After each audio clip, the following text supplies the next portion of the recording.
सिंह चौहान की कार्तिकेय सिंह चौहान को सांसद खेल महोत्सव के जरिए राजनीति में लॉन्च करने की तैयारी थी, लेकिन किसकी नजर लग गई उस पर भी चर्चा होगी तथ्यों के साथ। लेकिन पहले बात पंडित धीरेन्द्र कृष्ण शास्त्री की कि धीरेन्द्र कृष्ण शास्त्री के स्वर आखिर बदले बदले से क्यों नजर आ रहे हैं। हुआ यूं कि दलित पिछड़ा समाज संगठन के राष्ट्रीय अध्यक्ष दामोदर यादव और बागेश्वर धाम के पंडित धीरेन्द्र कृष्ण शास्त्री के बीच विवाद हुआ और विवाद इस कदर तक जा पहुंचा कि दामोदर यादव की ओर से उनकी सनातन हिंदू यात्रा का विरोध कर दिया गया, उसे रोकने की मांग कर दी गई। इसे रोकने के लिए हाईकोर्ट में भी याचिका दायर कर दी गई और राष्ट्रपति को भी एक ज्ञापन भेज दिया गया। बागेश्वर धाम के पंडित धीरेन्द्र कृष्ण शास्त्री के स्वर अब बदल गए हैं। मैं क्यों कह रहा हूं? क्योंकि जब विरोध किया गया, विरोध करने के बाद में फिर हाई कोर्ट में याचिका लगाई गई। याचिका लगाने के बाद राष्ट्रपति को ज्ञापन दिया गया। यह कहा गया कि पंडित धीरेन्द्र कृष्ण शास्त्री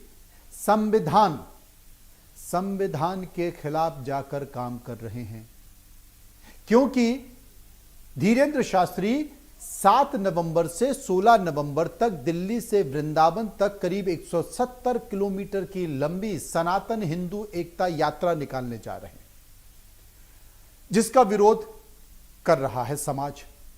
दामोदर यादव, उनका यह कहना है, जो दलित पिछड़ा समाज संगठन है, उनका यह कहना है कि यह यात्रा गैर संवैधानिक और सांप्रदायिकता फैलाने वाली यात्रा है, इसीलिए इस यात्रा को रोका जाए। क्योंकि जो देश का संविधान है, वो देश का संविधान भारत को हिंदू राष्ट्र का दर्जा नहीं दे सकता है। तो फिर धीरेन्द्र शास्त्री इस तरह की मांग कर ही क्यों रहे? आपको यह भी बता दें कि धीरेन्द्र कृष्ण शास्त्री ने बाकायदा एक प्रेस कॉन्फ्रेंस भी की। शुरू में जब दामोदर यादव का बयान आया तो श्रीमान दामोदर यादव के बयान के बाद पंडित धीरेन्द्र कृष्ण शास्त्री ने एक कार्यक्रम में मंच से कहा कि एक शख्स है, उस शख्स ने यात्रा का विरोध किया है, जो हिंदू राष्ट्र बनाने की यात्रा है उसका विरोध किया है। मैं इस शख्स को जानता नहीं हूं, लेकिन मेरा अगर उनका नंबर मेरे पास होता तो हम फोन पर ही उसकी ठटरी बना देते। चूंकि अब इस शख्स ने मुझे छेड़ दिया है तो मैं इसे छोड़ूंगा तो बिल्कुल भी नहीं। पलटवार हुआ दामोदर यादव का।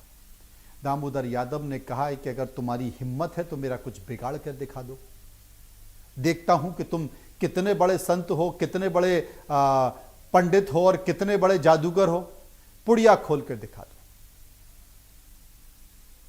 अचानक ऐसा क्या हुआ कि एक के बाद 1, 2, 3, 4, 5, 6 पूरे इलाके में, ग्वालियर, दतिया, छतरपुर, तमाम जगह, भोपाल में जाकर, दिल्ली में जाकर दामोदर यादव जब प्रेस कॉन्फ्रेंस करने लगे तो फिर अचानक से धीरेन्द्र कृष्ण शास्त्री के स्वर बदल गए।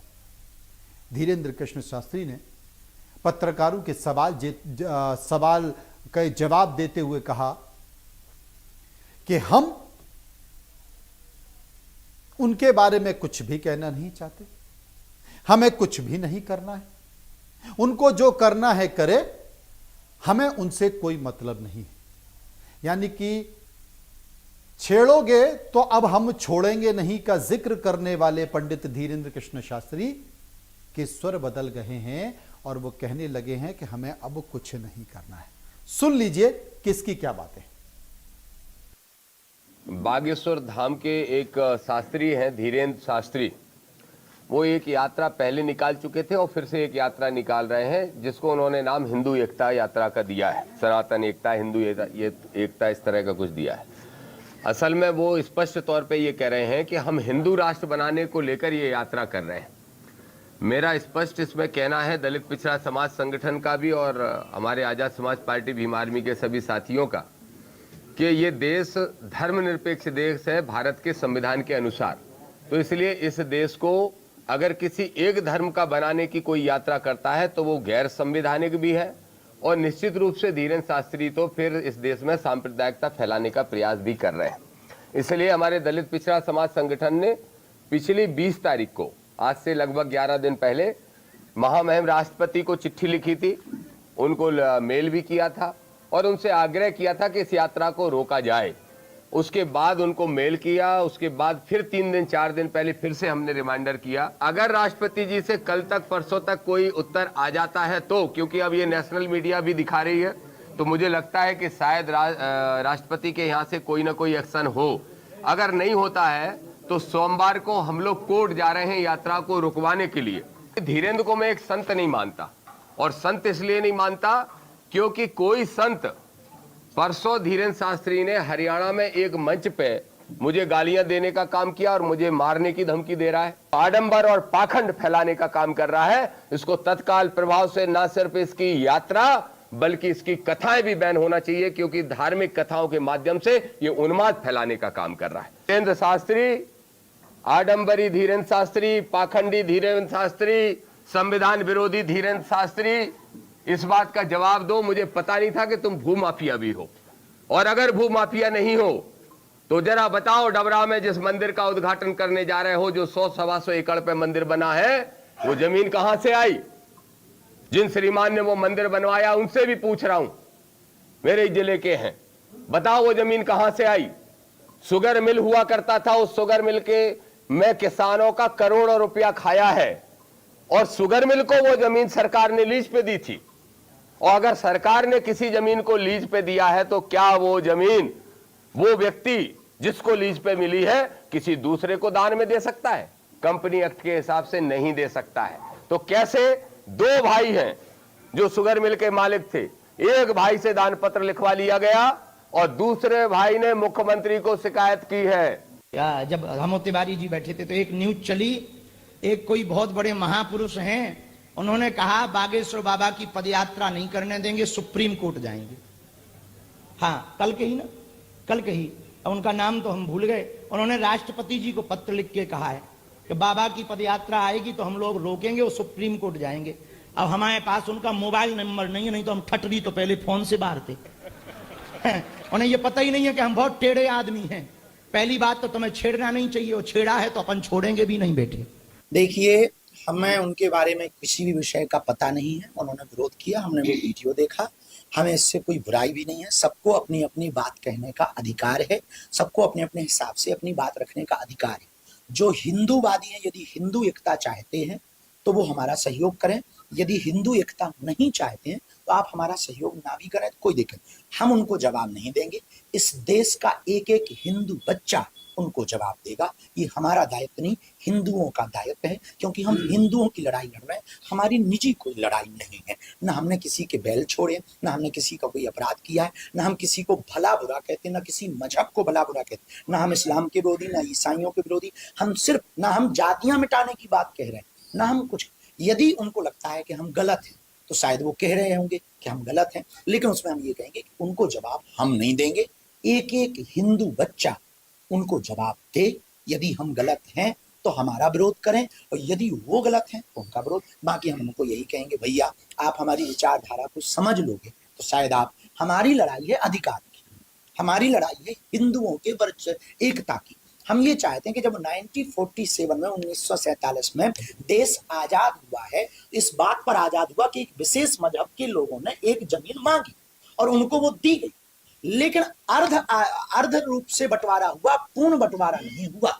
हम चाहते हैं इस देश में कि आप, यदि आपने एक मजहब के मांग पर एक टुकड़ा दे दिया तो अब शेष बचे हुए भागों को हिंदू राष्ट्र होना चाहिए। और यहाँ पर बहुतायत मात्रा में 80 करोड़ हिंदू रहते हैं, लेकिन विदेशी ताकतों ने क्या किया कि हिंदुओं को जातियों में विभाजन करके उनके ब्रेन को वॉश कर दिया। तो हमको ये लगता है कि विदेशी ताकतों की बड़ी साजिश है, इसलिए वो ऐसा कर रहे हैं, लेकिन हमारी उनसे कोई बुराई नहीं।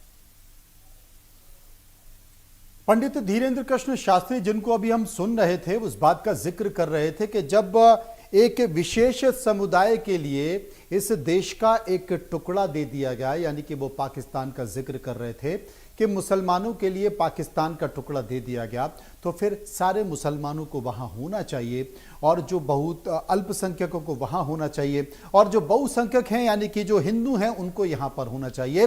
लेकिन अंग्रेज़ों ने एक ऐसी नींव डाल दी कि इस देश में जाति व्यवस्था का बीज बो दिया जो देश को खोखला कर रहा है। मेरा ये मानना है, मेरी ये मांग है पंडित धीरेन्द्र कृष्ण शास्त्री से, अगर वो हिंदू राष्ट्र बनाने की बात कर रहे हैं, स्वागत है उनका, कोई भी कर सकते हैं। अगर दामोदर यादव इसका विरोध कर रहे हैं संविधान के मद्देनजर, संविधान का जिक्र करते हुए, उनकी भी बात का स्वागत है। लेकिन सबसे ज्यादा धर्मांतरण, सबसे ज्यादा लब जिहाद अगर कहीं पर होता है और सबसे ज्यादा जाति व्यवस्था अगर कहीं पर है तो वो बुंदेलखंड में है, वो बुंदेलखंड के छतरपुर में है। मैं पंडित धीरेन्द्र कृष्ण शास्त्री से मांग करूंगा कि सबसे पहले बुंदेलखंड और अपने गृह जिले छतरपुर की जाति व्यवस्था को खत्म करें, खत्म करके दिखाएं। अगर वो खत्म करके दिखाते हैं, अगर वो पूरे छतरपुर की बुंदेलखंड की जाति व्यवस्था को खत्म कर देते हैं, तो यकीन मानिए कि पंडित धीरेन्द्र कृष्ण शास्त्री की जो हिंदू धर्म की यात्रा है, हिंदू धर्म का जो आंदोलन है, उसमें मैं स्वयं शामिल हो जाऊंगा और अपने घर की जो मूल समस्या है, धर्मांतरण, लब जिहाद और जाति व्यवस्था, इसे ना खत्म करते हुए वो दिल्ली से वृंदावन की यात्रा कर रहे हैं, तो क्या छतरपुर की व्यवस्था बदल जाएगी? छतरपुर की जो जाति व्यवस्था वो खत्म हो जाएगी, जहां पर दलितों का सबसे ज्यादा शोषण होता है। सबसे ज्यादा शोषण अगर कहीं पर होता है दलितों का और निचली जाति के लोगों का, वो बुंदेलखंड में होता है। यकीन मानिए आज भी जो सवर्ण लोगों के जो रहने वाले इलाके हैं, जो कॉलोनियां हैं, उनके घर हैं, उनके सामने से जूते पहनकर, चप्पल पहनकर दलित लोग जा नहीं सकते, उनकी बारातें नहीं निकल सकती हैं। चंद दिन पहले एक दलित की बारात निकली थी तो उसके ऊपर पत्थर फेंके गए थे, उसका विरोध किया गया था कि तुम यह बारात कैसे निकाल सकते हो, घोड़े पर बैठ के कैसे जा सकते हो। मेरा निवेदन पंडित धीरेन्द्र कृष्ण शास्त्री से है, वो तो जादूगर हैं, उनकी सीधे ईश्वर से बात होती है। अगर वो सबसे पहले छतरपुर, जो कि उनका गृह जिला है, बुंदेलखंड की जाति व्यवस्था को अगर वो खत्म कर दें, तो मैं उन्हें सलाम करूंगा, मैं उनके आगे नतमस्तक हो जाऊंगा। वरना मैं मानूंगा कि वो एक राजनीतिक एजेंडे पर काम कर रहे हैं, मैं मानूंगा कि सिर्फ अपने प्रचार प्रसार के लिए ऐसा कर रहे हैं। और देश में अगर इस बात को लेकर चर्चा हो रही है तो उन्हें इसका जवाब देना होगा, क्योंकि वो इस जवाब से पीछा नहीं छुड़ा सकते थे। मैं उनका सम्मान करता हूं, हर देश के व्यक्ति को उनको सम्मान करना चाहिए, लेकिन अगर वो एक संदेश देने की कोशिश करते हैं तो उस संदेश में भी बहुत कुछ छुपा होता है। और वो संदेश कहीं और से नहीं बल्कि उनके घर से, उनके गृह जिले से आता है कि सबसे पहले वो उस गृह जिले में चमत्कार करके दिखाएं, वहां की जाति व्यवस्था को खत्म करके दिखाएं, बुंदेलखंड की गरीबी को खत्म करें। वहां पर जिस तरीके से दलितों पर शोषण हो रहा है, अगर वो उसे खत्म करेंगे तो मैं उनको मानूंगा और उनकी इस आंदोलन में और यात्रा में मैं स्वयं शामिल होऊंगा। और अगर वो नहीं कर पाते तो मुझे लगता है कि सिर्फ वो प्रचार प्रसार के लिए ऐसा कर रहे हैं। आगे बढ़ लेते हैं बात।